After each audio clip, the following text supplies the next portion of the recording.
लेकिन डेंस होना ज़रूरी है। नेचुरली बाल नीचे नीचे बहुत पतला हो जाता है, तो बाज में कवरेज नहीं आती है। इस वजह से हम इसको 50 to 60% लिख लीजिए। अलग अलग संभावनाओं में अलग अलग बातें हो सकती हैं। 50 to 60% लेंथ तक आप उसको लगा सकते हैं। तो हमारे चारों सेक्शन हुए।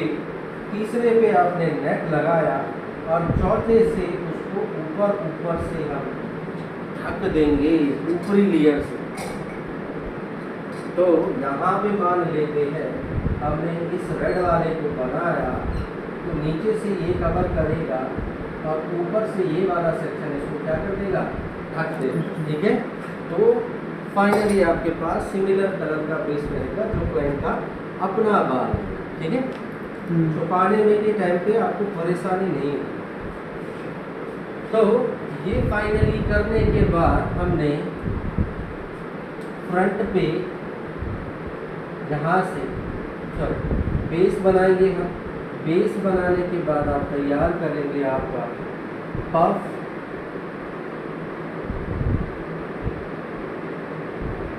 Mermaid, bread, base. तो हम बना रहे हैं मरमेड, ब्रेड, बेस दूसरे स्टेप में। ठीक है, पहले में हमने क्या किया, हेयर डिवाइडेशन।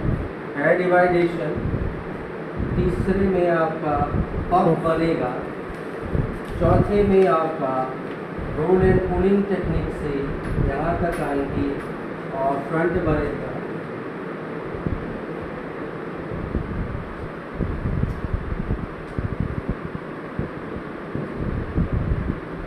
या तो 2 फिंगर ये, और इसको थोड़ा स्लाइटली आप थोड़ा ज़्यादा लें, 1.5 फिंगर, और यहाँ पे हमारा 2.5 फिंगर आएगा। ये थोड़ा सा ज़्यादा डेंस रहेगा हमारा, और इसको आप सीधे रोल एंड पुलिंग टेक्निक से यहाँ पे आ जाएंगे। ठीक है, तो ऐसे चलेंगे। अगर आप 5 फिंगर ले रहे हैं क्लाइंट में, तो मान लेते हैं ये 2 और ये 3 और ये 2 रह जाएगा। ठीक है, ऐसे आप कैलकुलेट कर देंगे। तो इसमें आप पीछे की तरफ रोल एंड पुलिंग करेंगे, इसमें भी रोल एंड पुलिंग करेंगे। तो ये आ जाएगा आपका ट्विस्टेड फ्रंट बोलते हैं हम इसको, ट्विस्टेड फ्रंट है। रोलिंग टेक्निक के साथ आप इसको बना रहे हैं। तो तीसरे और चौथे स्टेप में आप इसको बना लेंगे फ्रंट, इधर से भी सेम, इधर से भी सेम। यहाँ पे नॉर्मली काम करेंगे, रोल एंड पुलिंग पीछे। ठीक है, लाइनें यहाँ पे बना सकते हैं आप लोग, लाइनों का थोड़ा अभ्यास हो जाएगा। वैसे क्लाइंट पे बनाएंगे तो लाइनें मत देना, अगर बोलेंगे तो दे सकते हो, नहीं तो मत देना, बिकॉज ऑफ फ्रंट भी टेक्सचराइज है, बैक भी टेक्सचराइज है। मिडिल में थोड़ा सा फ्रंट और बैक को डिस्कनेक्ट करने के लिए हमें थोड़ा सा क्लियर एरिया चाहिए, नहीं तो सारा क्या हो जाएगा, मर्जिंग निकाल देगा। जिसका टेस्ट मर्जिंग का है तो मर्जिंग में कर सकता है।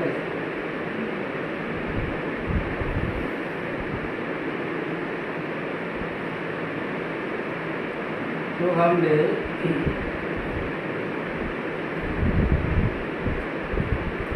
ठीक है फ्रंट बना हमारा। इसके बाद अच्छा, आपके केस में जो आपने हेयर एक्सटेंशन लगाई सुषमा, तो अगर हेयर एक्सटेंशन लगानी हमने बोला आप यहाँ भी लगा सकते हैं, यहाँ भी लगा सकते हैं, लगाने की बात हो ऊपर भी लगा सकते हैं, लेकिन फिर फ्रंट हमारे चेंज हो जाएंगे। आज के केस में हमने हेयर एक्सटेंशन लगाई है तकरीबन, मान लेते हो कि जो पफ का सेक्शन है आपका, उससे सेफ रखने के लिए 3 फिंगर का आप गैप रखते हुए नीचे हेयर एक्सटेंशन लगा सकते हैं। आपको पफ और फ्रंट का एरिया लॉक करने के लिए यहाँ जगह चाहिए। ठीक है, बाकी सारे को आप इधर पर सेक्शन लेके कर्व्स बनाओगे और ये करेंगे नॉर्मल। जब आप हेयर एक्सटेंशन लगा रहे हैं, आई दोनों कंडीशन समझ लें।